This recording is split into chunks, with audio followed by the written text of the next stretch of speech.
কালকেই সবে বরাত, তারপরে মাত্র 14 দিন বা 15 দিন রমজান আসতেছে, ঠিক না? কালকেই তো বরাতের রাত্র, ঠিক না?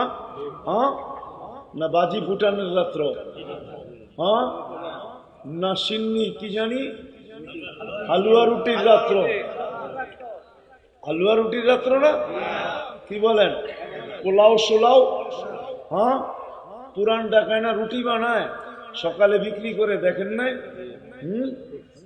দেখছেন? আপনারও তো ঢাকার কাছের মানুষই, ঠিক না?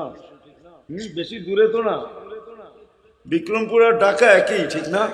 কি বলেন? হ্যাঁ, হয়তো কেউ শার্ট, কেউ লোক প্যান্ট এরকম আর কি, অথবা কেউ শরীর, কেউ গেঞ্জি এরকমই, ঠিক না? আপনারও তো কাছের মানুষই, ঠিক না?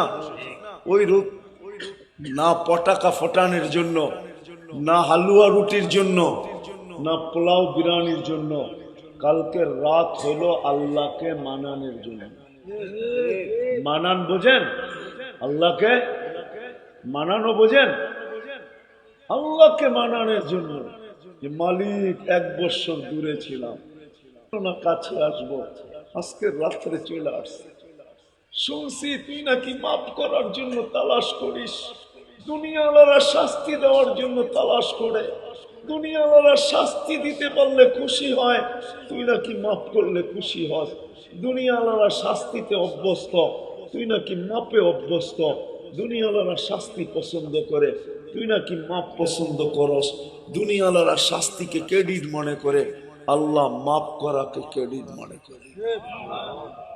কালকের রাত্র আল্লাহকে মানানোর জন্য, হালুয়া রুটি আর কি মোরগ পোলাও এটার জন্য না।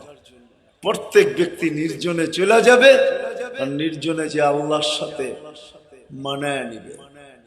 1 বছরের বাজেট নিজের পক্ষে নিবে, বিরুদ্ধে না। 1 বছরের বাজেট হবে, বাজেট, কে মরবে কে আসবে, 1 বছরেরটা নিজের পক্ষে নিবে। কালকের রাত্র করবো তো ইনশাআল্লাহ। আল্লাহ আমাদের সবাইকে আমল করার তৌফিক দান করেন।